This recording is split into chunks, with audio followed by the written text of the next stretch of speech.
इन गांव वालों को पता नहीं कि मैं इसका जमीन जायदाद सब हड़प लूंगा। दोस्तों, कुछ गांव ऐसे होते हैं जहां सड़कें तो सरकार की होती हैं, लेकिन रास्ता सिर्फ एक आदमी का चलता है। जहां जमीन किसान की होती है, लेकिन फसल किसी और के गोदाम में जाती है।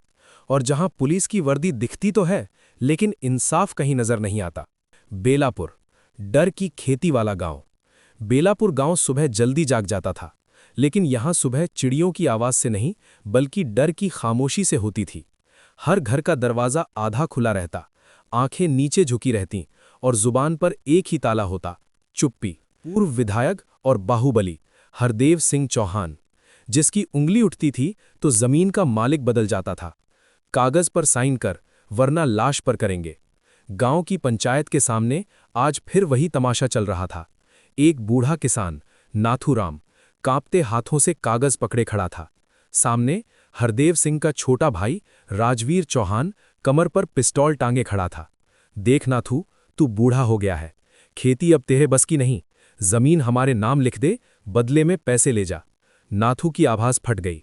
राजवीर बाबू, ये जमीन मेरे बाप दादा की है, इसी पर मेरे बच्चे पलेंगे। राजवीर मुस्कुराया। वो मुस्कान नहीं थी, शिकार से पहले की चेतावनी थी। तो फिर बच्चों को अनाथ कर देगा? भीड़ में कोई नहीं बोला, सबने नजरें झुका लीं। और उसी दिन नाथूराम की जमीन कागज पर नहीं, डर पर लिखी गई। उसी दिन एक बस रुकी। दोपहर करीब 2:30 बजे बेलापुर की कच्ची सड़क पर एक पुरानी सरकारी बस आकर रुकी। उस बस से उतरी एक साधारण सी औरत। हल्का नीला कुर्ता, साधारण चप्पल, कंधे पर झोला। कोई पहचान नहीं, कोई सुरक्षा नहीं। नाम अनन्या वर्मा। ये गांव कुछ अलग है। अनन्या ने जैसे ही गांव में कदम रखा, उसे कुछ अजीब लगा। दुकानें खुली थीं, लेकिन हंसी नहीं थी। लोग थे, लेकिन बात नहीं थी। उसने एक पान की दुकान पर रुककर पूछा, भैया, यहां कोई धर्मशाला या ठहरने की जगह? दुकानदार ने ऊपर देखा, फिर चारों तरफ। धीमी आवाज में बोला, दीदी, यहां ज्यादा सवाल मत पूछो, अगर जान प्यारी है। अनन्या की भौहें तन गईं। अनन्या आगे बढ़ी और एक छोटी सी चाय की दुकान पर बैठ गईं। चाय वाला हाथ कांपते हुए कप दे रहा था। इतना डर क्यों रहे हो? अनन्या ने पूछा।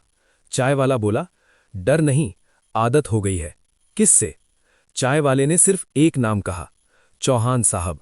बस इतना नाम काफी था। अचानक मचा हड़कंप। तभी धूल उड़ाती हुई 3 काली स्कॉर्पियो गांव में घुसीं।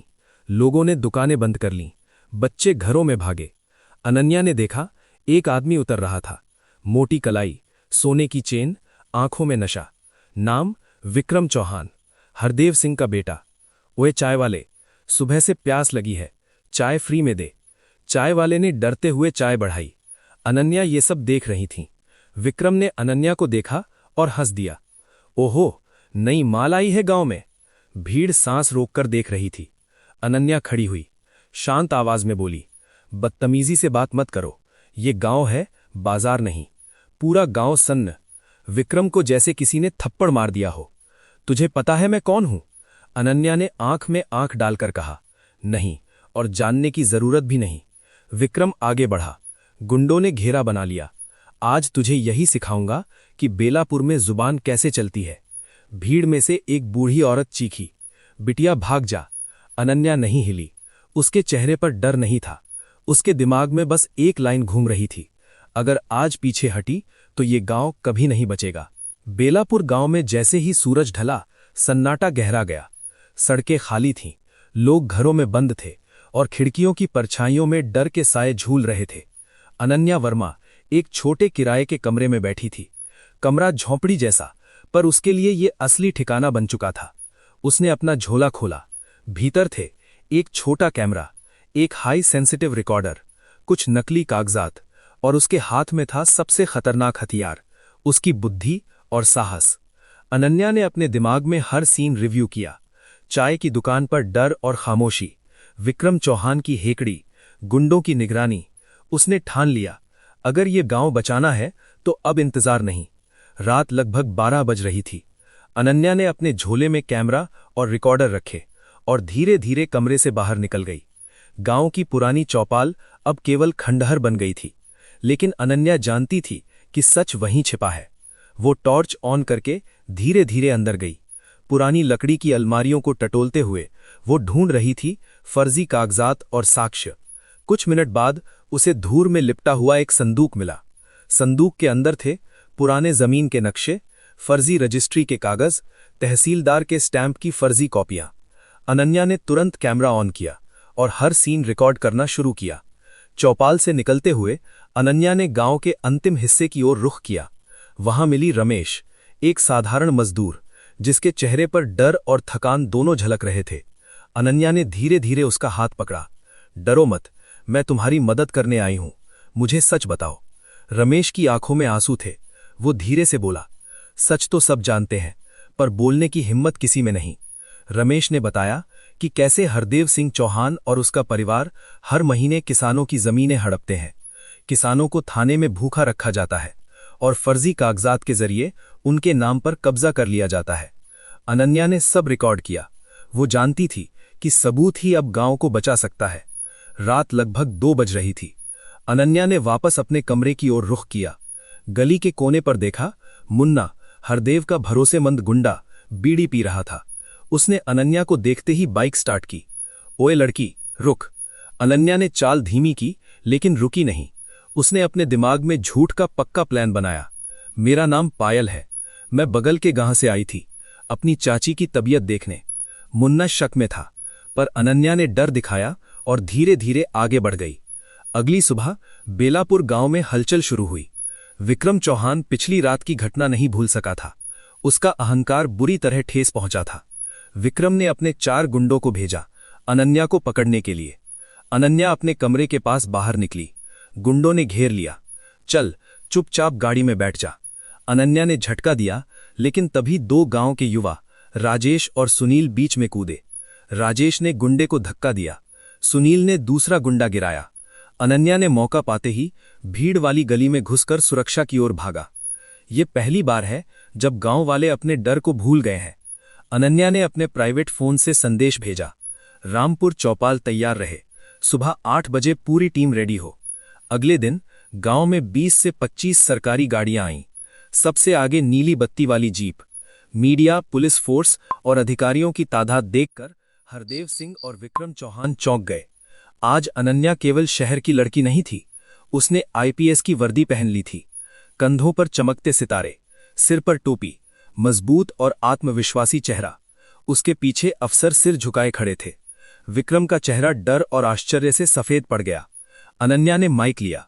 गांव में खामोशी छा गई। मैं अनन्या वर्मा, आपके जिले की आईपीएस हूं। आज मैं आप लोगों की आवाज बनकर आई हूं। जो गलत हुआ उसका हिसाब अब लिया जाएगा। सुबह की पहली किरण बेलापुर गांव में पड़ी, लेकिन अब गांव वही डर का स्थान नहीं रहा। लोगों की निगाहें उठी हुई थीं। सड़कों पर हल्की हलचल थी, क्योंकि एक औरत आई थी, अनन्या वर्मा आईपीएस।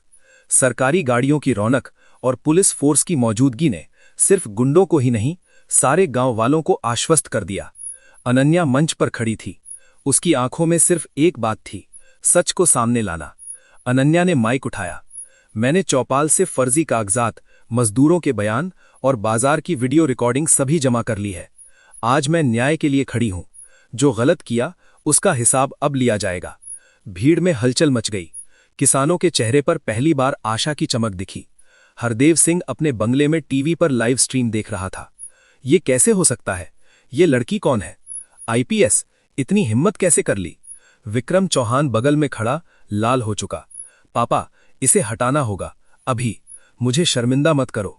हरदेव ने 4 गुंडों को तुरंत बाहर भेजा। अनन्या को पकड़कर गांव के बाहर ले जाने और सबक सिखाने का आदेश। अनन्या जानती थी कि सीधी भिड़ंत अभी सही नहीं है। उसने अपनी टीम को चुपचाप आदेश दिया, कागजात और रिकॉर्डिंग सुरक्षित रखो। गांव के 4 प्रमुख रास्तों को पुलिस से घेरो। किसी भी गड़बड़ी पर तुरंत प्रतिक्रिया दो। अनन्या खुद गांव की गलियों में घूमती रही, किसानों से बात करती रही और उन्हें हिम्मत देती रही। डरो मत, आज से ये गांव सुरक्षित है। आपके पास आवाज है और अब मैं आपकी आवाज बनकर आई हूं। पहली बार कुछ किसान हाथ उठाकर बोले, दीदी, हमें डर लगता था, पर अब लगता है सच सामने आ सकता है। अनन्या ने उन्हें भरोसा दिलाया, आप बोलेंगे तो कोई भी मुझे रोक नहीं सकता, और जो गलत करेगा उसका हिसाब अब मैं लूंगी। भीड़ में हल्की चीख और फुसफुसाहटें सुनाई दीं। किसानों के दिल में पहली बार आशा की किरण दिखी। विक्रम ने 4 गुंडों के साथ गांव में घात लगाई।